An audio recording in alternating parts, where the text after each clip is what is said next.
이 시간 하나님께서 우리에게 주시는 말씀은 이사야 58장 6절부터 12절까지의 말씀입니다. 구약성경 1039면입니다. 이사야 58장 6절에서 12절까지의 말씀을 제가 말씀을 봉독해 드리도록 하겠습니다. 내가 기뻐하는 금식은 흉악의 결박을 풀어주며 멍에 줄을 끌려주며 압제당하는 자를 자유하게 하며 모든 몽해를 꺾는 것이 아니겠느냐. 또 줄인 자에게 내 양식을 나누어 주며 요리하는 빈민을 집에 들이며 헐벗은 자를 보면 입히며 또 내 골육을 피하여 스스로 숨지 아니하는 것이 아니하겠느냐.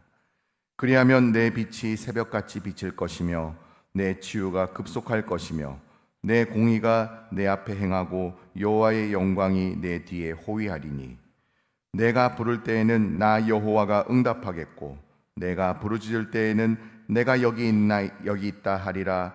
만일 내가 너희 중에서 멍에와 손가락질과 허망한 말을 제하여 버리고 줄인 자에게 내 심정이 동하여 괴로워하는 자의 심정을 만족하게 하면 내 빛이 흑암 중에서 떠올라 내 어둠이 낮과 같이 될 것이며 여호와가 너를 항상 인도하여 메마른 곳에서도 내 영혼을 만족하게 하며 내 뼈를 견고하게 하리니 너는 물된 동산 같겠고 물이 끊어지지 아니하는 샘 같을 것이라.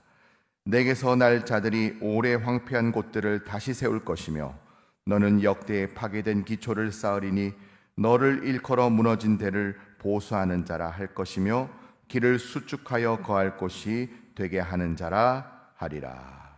아멘. 오늘 말씀을 생각하면서 한번 따라하겠습니다. 형식과 본질을 조화롭게 하여 건강한 신앙을 세우겠습니다. 어떤 부부 관계가 별 문제 없이 지내던 집사님 부부가 계셨습니다. 어느 날 아내가 친정어머니 생신이라고 남편과 친정에 가려고 준비를 하는데 아내는 친정어머니가 참 좋아하는 보리굴비 큰 한 세트를 사들고 갑니다. 이에 남편은 아무 생각 없이 아내에게 툭 한마디를 던집니다. 아니, 우리 집에 갈 때는 이 비싼 굴비를 한 번도 안 사가지고 가더만. 이렇게 그냥 하죠. 그냥 슬쩍 지나갈 말로 던진 말인데 듣는 아내에게는 지나치는 말이 아니라 진담으로 전달이 되었습니다. 이 말로 결국 아내의 가슴에 속에 묻어두었던 그 심정들이 막 봇물처럼 터져나왔습니다. 시댁에 매달마다 아니 꼬박꼬박 그렇게 갈 때는 그렇게 아무 말도 안 하고 내가 얼마나 당신 시어머니를 섬겼는데 또 얼마 만에 내가 친정에 가는데 1년 만에 친정 가는데 그것도 굴비 몇 마리 산 것 가지고 시비를 걸어요. 가기 싫으면 가지 말아요 하면서 아내는 삐져갖고 이제 자기 문 닫고 탕 들어가는 거예요. 이제 아내의 분노는 슬픔으로 바뀌었고 결국 아내는 친정 엄마의 생일에 불참하고 말았습니다. 그리고 그날 저녁 친정 어머니부터 전화가 왔습니다. 친정 엄마는 그 사정과 내용을 잘 모르고 딸에게 전화를 한 거죠. 그래, 이제 몸은 좀 괜찮니? 병원에 다녀왔다며 아범이 지금까지 함께 있다가 이제 막 그게 갔다가 혼자 와서 죄송하다며 함께 저녁 먹고 이제 지금 들어와서 너에게 전화하는 거야. 용돈도 많이 주고 갔다. 고맙다고 전해주고 아범한테 잘해주거라. 나이 먹어서 남자들이 간혹 빈소리를 부인에게 잘못해가지고 큰 곤욕을 치르기도 합니다. 젊은 때는 그게 통한지 몰라도 나이 들 때는 조심하셔야 됩니다. 그래도 이 남편은 센스가 좀 있는 것 같습니다. 여러분, 부부간에 주고받는 말 어떤 데는 참 감동이 되기도 하지만 어떤 데는 상처가 되어서 아무것도 아닌 것 같고 막 미워지는 그런 마음들이 생기는 것입니다. 그래서 여자들은 보면은 말 한마디 꽃 한 송이에 감동을 한다 그러잖아요. 그죠? 그래서 형식적이고 허망한 말은 마음의 상처가 되고 멍해가 되기 때문에 부부 간에도 진심이 담겨져 있는 내용이 있고 감동을 주는 말을 해야 되는 것이다 라고 할 수 있습니다. 오늘 본문에서도 이스라엘 백성들이 하나님을 향한 그 마음들이 하나님께 제대로 전달되지 않은 것 같습니다. 하나님의 마음이 좀 상한 것 같아요. 외형적인 그런 신앙의 모습들, 기도하고 예배드리고 봉사하고 헌금드리고 또 여러 가지 참 전도와 선교하는 이건 다 있는 것 같은데, 심지어는 금식 기도하면서 하나님 앞에 드리는 것 같은데 하나님 마음이 상처가 받는 거예요. 그래서 여러분, 오늘 보면 1절 말씀을 보면 이사야 선지자를 통해서 하나님은 본질이 없는 형식적인 신앙을 책망하고 각성을 촉구하고 있습니다. 1절을 한번 읽어볼까요? 한번 읽겠습니다. 시작. 크게 외치라. 목소리를 아끼지 말라. 내 목소리를 나팔같이 높여 내 백성에게 그들의 허물을, 야곱의 집에 그들의 죄를 알리라. 아멘. 야, 이사야 선지자야. 이스라엘 백성들이 너무 기만적이고 형식적인 신앙 내가 못 견디겠다. 그러게 그들에게 나팔같이 목소리를 좀 높여서 그들의 허물에 대해서, 죄에 대해서 목소리를 아끼지 말고 제대로 좀 알려라는 거야. 그들의 신앙의 수준이 어떠한지 분명하게 보여주고 깨닫게 하라는 거야. 그들은 그저 교회 다니고 예배 드리고 이거 잘하는 줄 알고 심지어 금식하면서 하나님 앞에 나오고 있는데 하나님을 못 견디겠다는 거예요. 오늘 본문에 이사야서는 총 66장으로 기록되어져 있습니다. 그런데 각각 서로 다른 시대적 배경을 가지고 있는 세 편으로 편집되어서 구성되어 있습니다. 그래서 그것이 이제 제1 이사야, 제2 이사야, 제3 이사야 이렇게 부르는데요. 1장부터 39장까지는 제1 이사야라고 합니다. 이것은 예루살렘의 이사야라고 하기도 하는데, 주전 8세기에 남왕국 유다가 위기에 처했을 때, 북왕국은 그때 망할 때였죠. 백성들에게 회개하고 돌이켜 하나님을 제대로 믿으면 그 말씀대로 살아갈 것을 일깨웠던 이사야 선지자의 메시지의 내용입니다.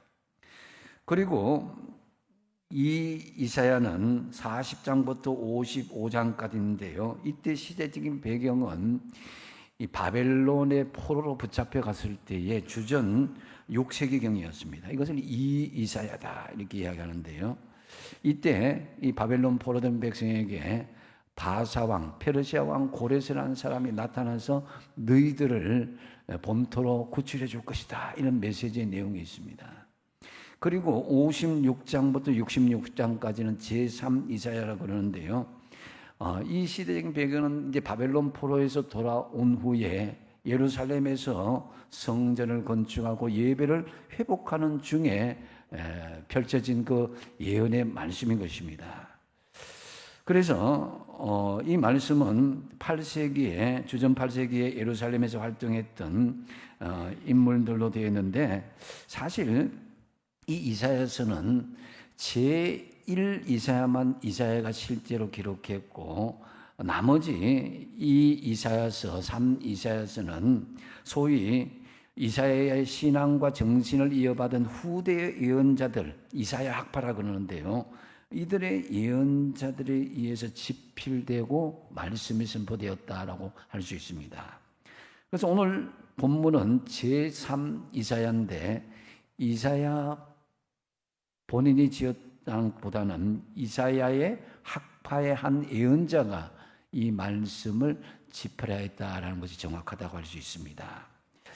그래서 기원전 515년 성전이 재건된 이후의 시대를 다루면서 바벨론에서 귀환한 공동체는 성전을 건축하고 예배를 회복하고자 막 힘을 썼습니다.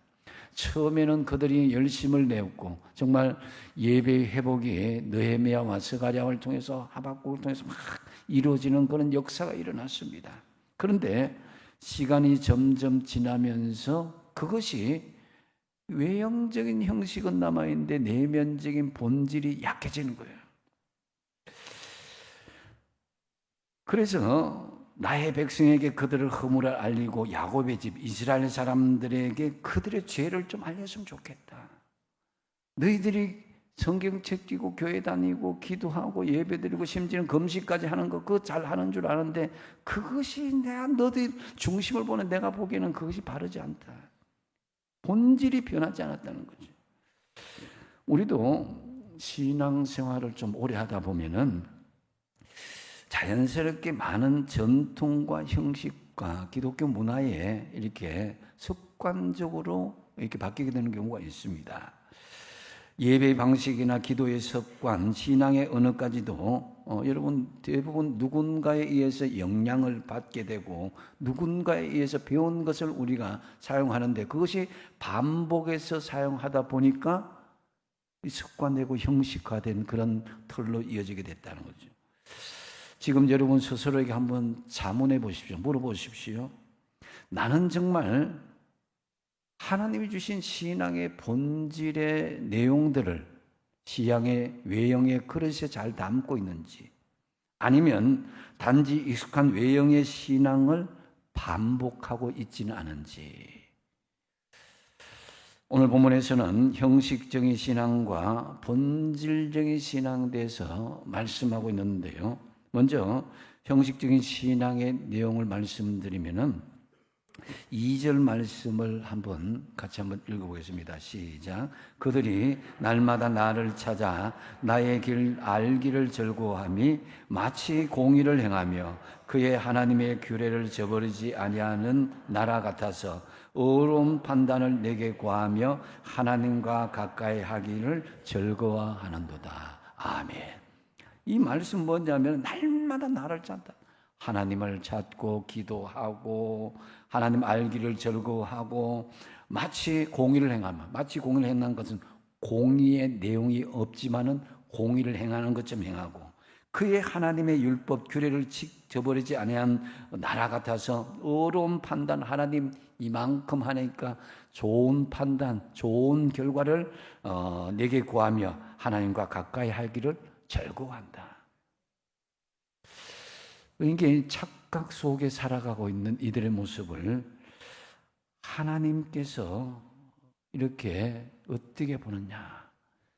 이들은 그래서 이 정도 정말 대단한 외형적인 그런 모습들, 심지어는 금식까지 하는 그런 상황이 되었습니다. 그래서 3절 상반절에 보면 이렇게 하나님 앞에 요청을 합니다. 하나님, 우리가 금식하되 어찌하여 주께서 보지 아니하시며 우리가 마음을 괴롭게 하되, 그러니까 금식하면서 너무 힘들고 어려운 과정을 겪는데 어찌하여 내가 이 고통을 겪으면서 이 금식하는 가운데 있는데 주께서 나를 알아주지 않으십니까? 내가 금식했는데 하나님 보시지 않고 알아주지 않는다. 그리고 내가 제시한 기도 제목들, 요구한 그런 원하는 것들 왜 들어주지 않는가 이거예요. 내가 이만큼 하면은 하나님 되는 것 같은데 하나님 이렇게 금식까지 하면서 내가 나아가는데 왜 이렇게 네 기도 소리에 들어주지 않느냐 이렇게 항변하는 것입니다. 여러분 금식 왜 하는 것입니까? 인간의 가장 큰 욕구가 뭡니까? 이게 식욕이란 거죠. 이 먹는 것을 끊는 것 굉장히 쉽지 않은 과정입니다. 그래서 이 금식은 오직 하나님 그 음식을 이렇게 단절하면서 자신의 죄를 회개하고 말씀하면서 하나님 뜻 안에서 자신의 삶을 회개하면서 하나님의 관계를 새롭게 하는데 그 목적이 있다 할 수 있습니다. 그런데 이 금식을 통해서 내가 어떤 다른 목적을 이루거나 내 인간적인 뜻을 성취하는 도구로 삼아서는 안 된다는 것을 알아야 됩니다. 금식을 통해서 하나님께 인정받고 하나님의 축복을 얻어내기 위한 수단은 되어서는 안 된다는 거죠. 여러분, 그것은 어디까지나 하나님 주신 그 감동을 받아주신 솔로몬 1,000번째 주신 것은요, 솔로몬이 뭘 달라 안 그랬거든요. 근데 이제 그 하나님 마음에 감동받으니까 그 결과를 주신 거예요.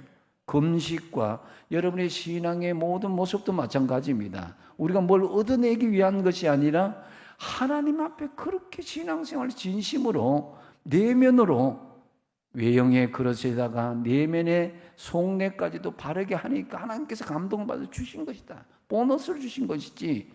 그 본질은 우리가 뭐냐? 하나님과의 관계를 바르게 하고 믿음 생활을 온전히 행하는 그게 중요한 거예요. 근데 이제 기도했고 헌금했고 봉사도 했고 심지어 금식기도 했는데 하나님 이게 뭡니까? 이래서야 되겠습니까? 예? 그래서 그 항변을 하자 하나님께서 뭐라고 합니까? 보라 그럽니다. 3절 하반절에 보니까 보라 너희가 금식하는 날에 어땠다고요? 오락을 구하며 온갖 일을 시키는도다. 하나님은 다 보고 계셨다는 거죠. 외형적인 모습을만 본 게 아니라 그들이 하는 행동 일거수일투족을 다 보신 거예요. 너희들이 금식하는 날에 너희들의 자신의 쾌락을 찾고 너희들을 부리는 일꾼들에게 무리하게 일을 시키지 않았느냐? 삶의 변화가 없었다는 거죠. 철저한 회개를 통해서 자신의 이기적인 욕망을 억누르고 자기를 부인하는 것이 금식의 의미로 그 결과로 나타나야 되는데, 그래서 4절에 보면은 한번 어떻게 이야기합니까? 4절에 보니까 보라 너희가 금식하면서 논쟁하고 다투고 악한 주먹으로 치고 너희가 금식하는 것은 너희의 목소리를 상달하게 하는 거 아니다라는 거예요. 네 원하는 걸 소원 성취하는 게 금식이 아니고 외형적인 신앙의 행위가 네 원하는 것 그 성취하는 게 아니다는 거예요. 그래서 그들은 정말 그 목소리를 하나님 앞에 전달하고자 하는데 금식의 목적이 그게 근본이 아니다는 거예요. 하나님은 왜 금식을 받아주지 않는다고 대들었지만 정작 그들은 금식하는 날 어떻게 했습니까? 오락도 즐기고 자기 하인들에게 온갖 일을 다 시켰습니다. 뿐만 아니라 금식할 때 논쟁하고 다투고 막 폭력을 행사하는 거예요. 여러분, 우리나라 기독교가 지금 조금 프로테지가 줄어들었죠.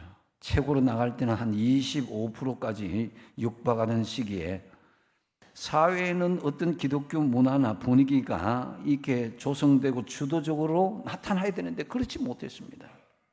그런 이유는 여러분, 교회가 그리스도의 모습들을 세상에 영향을 미치지 못한 그런 건강한 체질을 가지지 못했다는 거예요. 그래서 오늘 이사야의 모습, 이사야의 말씀을 통해서 우리의 모습을 보여주는 것이 아닌가 이렇게 여겨지는 거예요.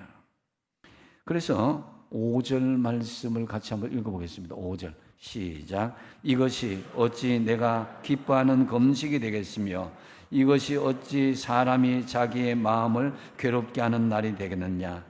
그의 머리를 갈대같이 숙이고 굵은 배와 재를 펴는 것을 어찌 금식이라 하겠으며 여호와께 연락될 것이라 하겠느냐. 야, 이것이 내가 어떻게 기뻐하는, 좀 띄워주세요. 기뻐하는 금식이 되겠냐.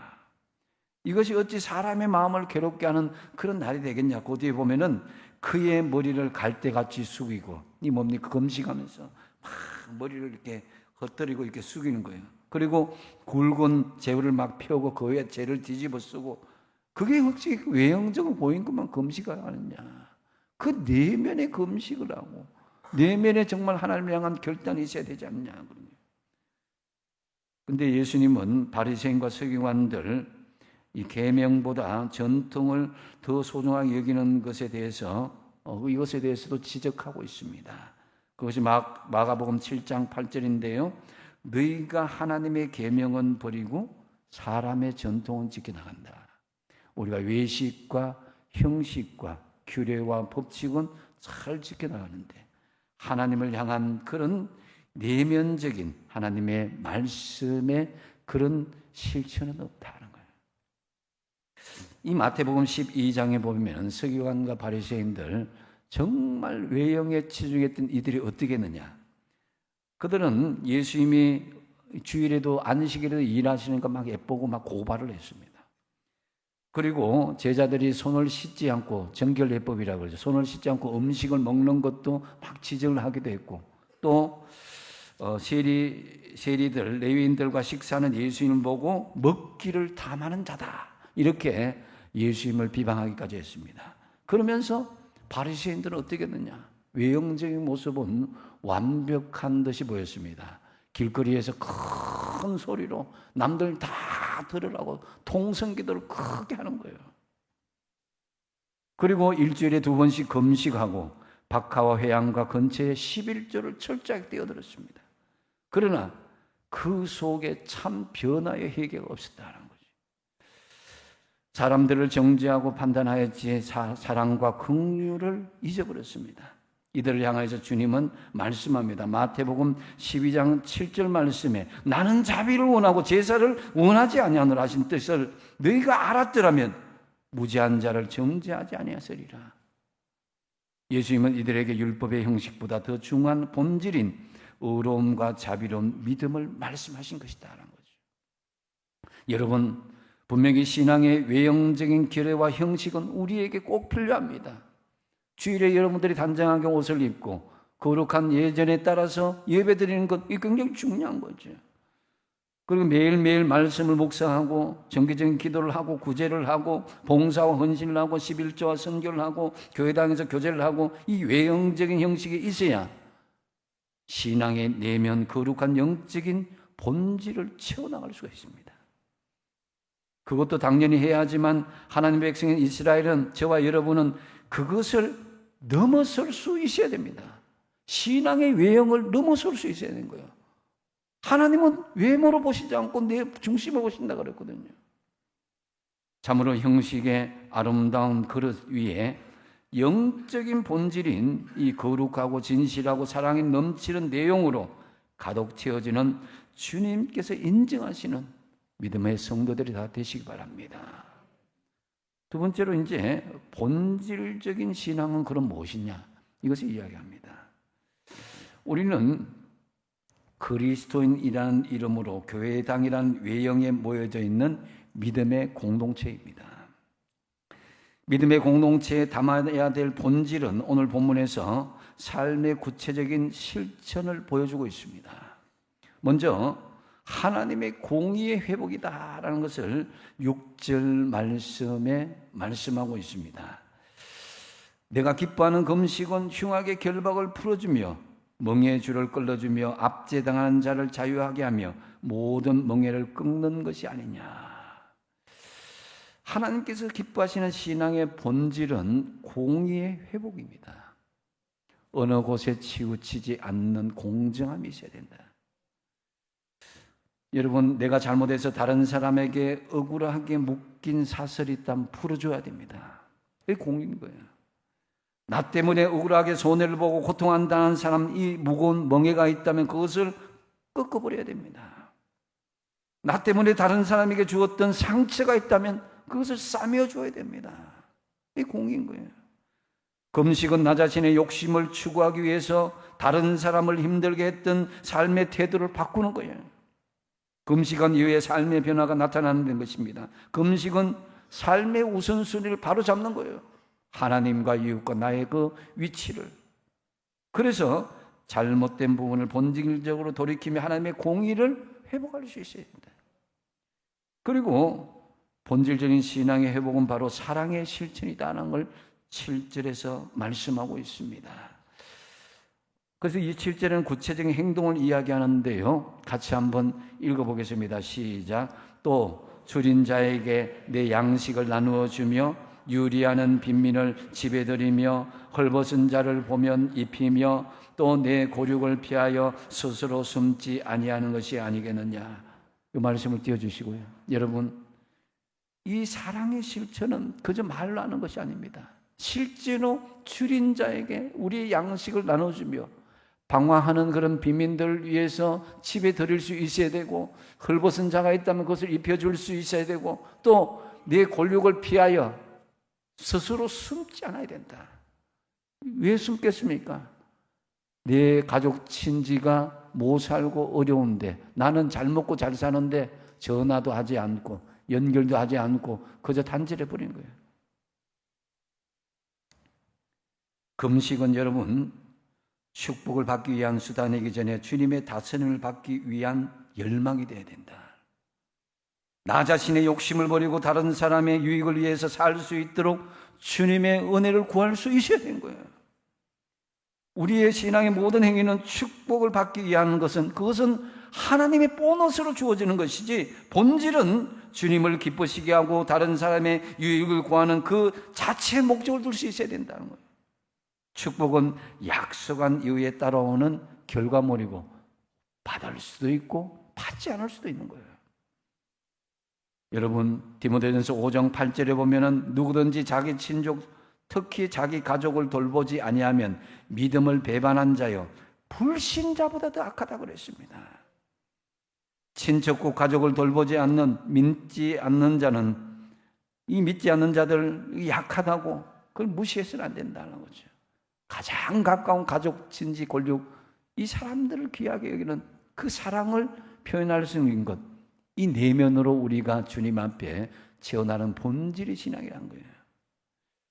그러면서 10절 말씀 같이 한번 읽어보겠습니다. 시작. 줄인 자에게 내 심정이 동하며 괴로워하는 자의 심정을 만족하게 하면 내 빛이 흑암 중에서 떠올라 내 어둠이 낮과 같이 될 것이며. 아멘.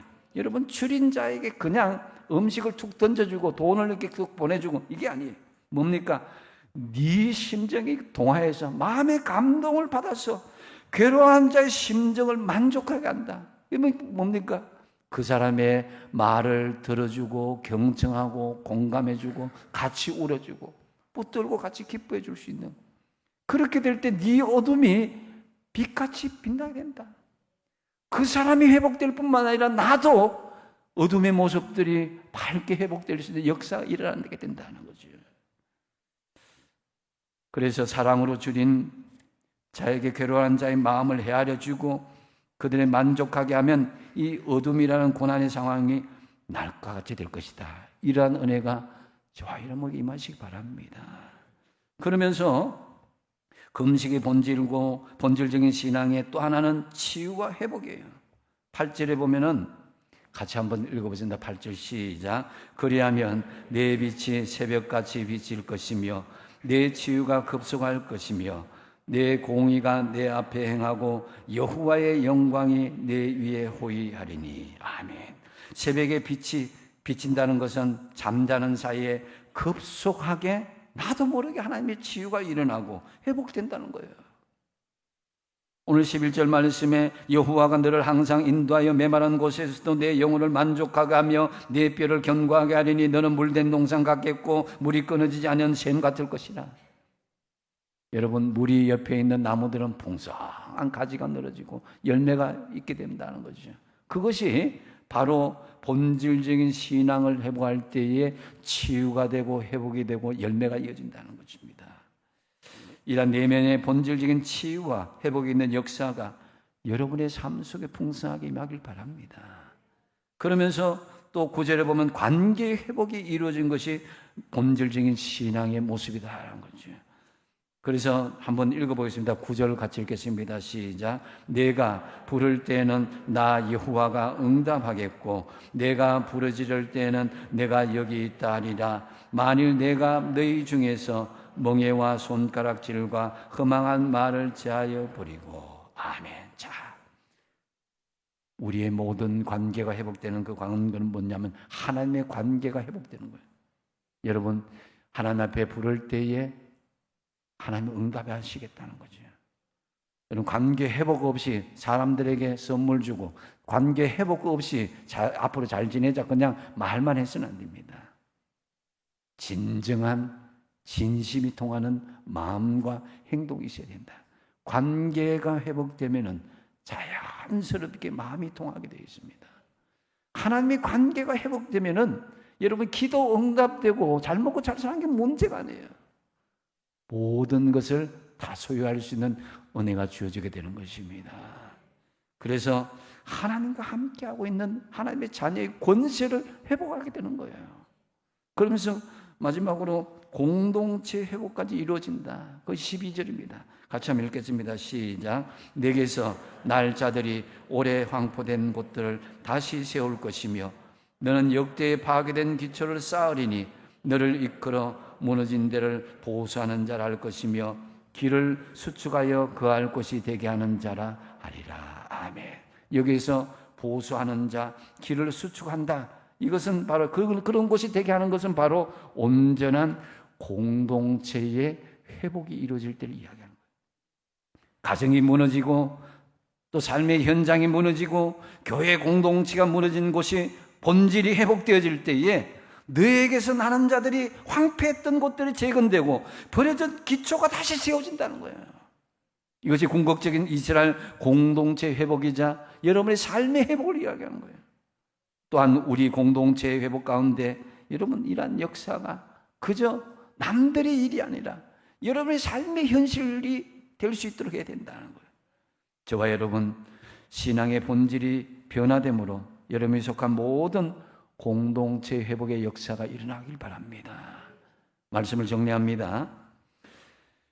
우리에게는 신앙의 형식이 굉장히 중요합니다. 또한 아울러 신앙의 내면적인 본질도 중요합니다. 지금 우리가 신앙의 외형적인 형식을 우리가 크기에다가 내면의 신실하고 거룩한 본질을 담아서 형식과 본질이 아름답게 조화되는 신앙으로 성화시키는 것, 오늘 말씀을 통해서 주님께서 우리에게 주시는 실천 과제라고 할 수 있습니다. 신앙의 외형적인 형식의 그림이 훼손되지 않도록 먼저 여러분 기도와 말씀, 예배와 경건, 교제와 섬김 아름답게 만들어 가십시오. 그리고 신앙의 본질인 공의를 회복하고 사랑을 실천하며 치유와 회복을 이루며 관계 회복을 통해서 온전한 하나님의 공동체 회복을 신앙의 외형의 그릇을 채워나가야 된다는 거죠. 그래야 해서 형식의 아름다운 그릇 위에 영적인 본질이 거룩하고 신실하고 사랑이 넘치는 내용으로 가득 채워져서 주님께서 인정하시는 믿음의 성도의 삶으로 살아가시길 축복드립니다. 기도하겠습니다.